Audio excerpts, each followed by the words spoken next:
What's up, YouTube? It's your boy, Drew here, WILDINOUT RC. Man, it's been a little while since I made a video. It's just been some crazy times with this whole coronavirus shit going on and everything being shut down. And But I'm back. I'm here. I'm healthy. I hope all you guys, everybody's good. Everybody's doing well and their families are okay. And until we get through this. But in the meantime, you're looking at a little something new I got that just want to show you guys. It's a Vaterra sender f100. Cage back.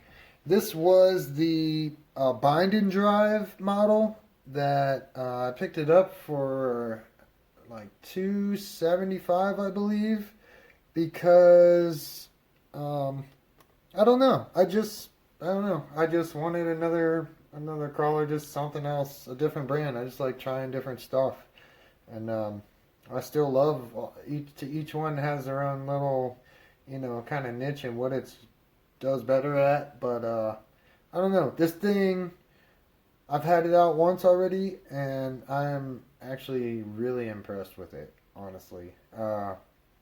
This thing is super solid. It's extremely well built. It's a tried and true platform. I feel like people just they kind of overlook these, man. It's a good deal for $275. If which I do have this DX4S here from when I used to race, so I just bound it to that. And the only other things, I haven't really done anything to it other than this RC, let me turn this around, the RC four-wheel drive front bumper. And I'll give you guys a little better look at that and maybe explain how I mounted it, because the universal bracket, or the bracket kit that they recommend you use, it puts it way out away from the front end and it like looks really hideous. So let me just pull this body off and I will show you guys what I have done. Basically, I took the brackets that they give you, okay, and what I have done is I cut it, I shortened it, okay, and I spread them out because it's just two ears in the slot slide in there. So I spread them out and basically bent, like, as you shorten it, the bumper will face downwards more and more because the way the slot is angled.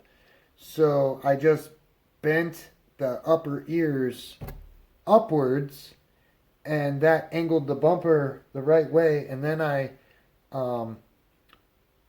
pinched the ears back together, like tight again, and then tighten my screws. And it might sound kind of funny, but you might be able to understand what I'm talking about here. You can see right there, you see how the end of it's cut? I cut it off so I could get it in close to the bumper there, and you can see it's right up against the chassis. It can't go in any further. So I just cut it, and then that top ear, I bent it upwards to let the bumper angle upwards, because if you shorten that bracket and then you try to put the bumper on, the bumper itself will be angled like down. It'll be facing like not towards the ground, but it angles down and it's not parallel with the chassis. So yeah, I had to do a little modding because I didn't like how it fit. So that's that. But as far as everything else, this thing is bone stock.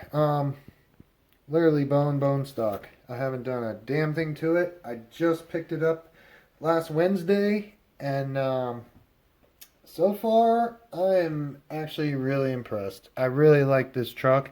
Not to mention, it's all Metal Gear, so you don't have to upgrade any of that stuff. It does have some lights in the bumper, in the grill, It has like some orange marker lights and some headlights, which yesterday I did rip one of the wires out of the LEDs, but I did solder it back. It got caught on a branch and pulled the wire right out, but it is what it is. LEDs are cheap, but I did fix it. As far as this thing, I've got a bunch of stuff coming for it. That RC four-wheel drive bumper, I did put that on there, and I have the RC four-wheel drive rock sliders. I have some Endura steel wheels for it, and I got some brass upgrades for it. I got a 25 kg Amazon servo to put in there. I have a Hobbywing 1080 with the program card to put in it.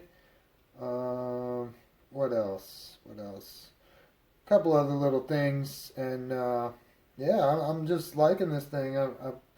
I'm really impressed with it, and honestly, the factory ESC is extremely smooth. It is lacking on the drag brake, but as far as the smoothness of it, which that could partially be due to my DX4S Spectrum radio, that maybe it's, that's a high, not a high dollar, but it's a higher end radio, and that thing's always been super smooth with any kind of real vehicle that I've used it with. So I don't know if it's the radio, that maybe like a RTR radio, it wouldn't be quite as smooth. But this thing will creep. Like, I mean, I can really, really creep, and it's super smooth and fluid. I took it out on some rocks behind my house, and this thing did really, really well. Especially for these stock tires, it's not really, they're not the best. And so, with that being said, take a look at that front bumper there. This thing is a beast. It definitely protects it. Oh, another thing, I had to cut the factory chrome. Well, I didn't cut it off, but the factory chrome bumper unbolts, and then I cut the plastic so there's no lip, basically, to allow the body to sit down and look good with the bumper. And I think she looks pretty badass. And Scale Garage, I did got my little fridge in there with some sodas in it. I still need to do the outlets on the walls and make a bigger bench and a bunch of stuff still, but I've been busy with work and just a whole bunch of stuff going on. So, but I'm back. I'm gonna be keep you guys posted on this build, and I'm gonna definitely have some footage of this thing out on the trail very, very soon. Hopefully this coronavirus bullshit clears up and everybody stays safe. Until the next time, WILDINOUT RC, I'm out.